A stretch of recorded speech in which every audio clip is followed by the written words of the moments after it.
فربنا بيقول ما أنزلنا عليك القرآن إيه إلا تذكرة لمن إيه نذكرهم بإيه هؤلاء الذين ملأ الخوف قلوبهم، نذكرهم بأن الله طيب وأن الله جميل، ونذكرهم أنهم يحبون الله بدل ما هم بيخافوا من ربنا. إلا تذكرة لمن إيه نذكرهم. يبقى ربنا في أول سورة طه رفع عن الأمة الشقاء ورفع عنهم الخوف، قال لهم ما تخافوش اطمئنوا، الإسلام ليس فيه خوف ولا شقاء، الإسلام كله حب. يعني لو عملت هرم كده الإسلام، علوم الإسلام كلها بقى الفقه والتفسير قمة الهرم إيه؟ الحب. قمة الهرم إيه؟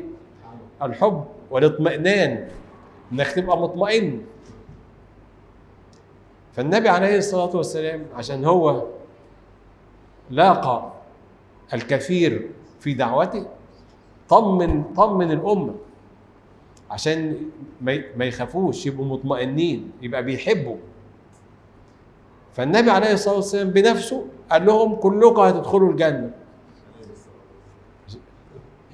مش مصدق الناس، مش مصدق النبي بيقول لهم كلكم هتدخلوا الجنة، الناس ما بتصدقش. اطمنوا، مش مطمئنين. طب هنعمل لهم ايه تاني؟ يعني النبي عليه الصلاة والسلام بيقول ما من أمة، ما من ايه إلا وبعضها في النار وبعضها في الجنة إلا أمتي فإنها كلها في الجنة.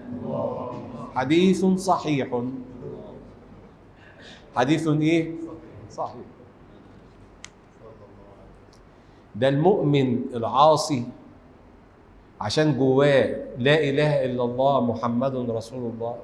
احنا مش عارفين قيمه ان يبقى جواك لا اله الا الله سيدنا محمد رسول الله، حتى ولو كنت عاصيا.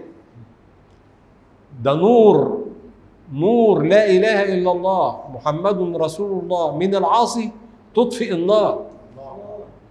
تطفئ ايه؟ النار. النبي عليه الصلاه والسلام يقول تقول النار للمؤمن جز يا مؤمن فإن نورك أطفأ لهبي. اطمئنان ايه اكتر من كده؟ يعني لازم تطمئن، لازم ايه؟ تطمئن. هي النار هتحرق مؤمن؟ خلاص تطفئ.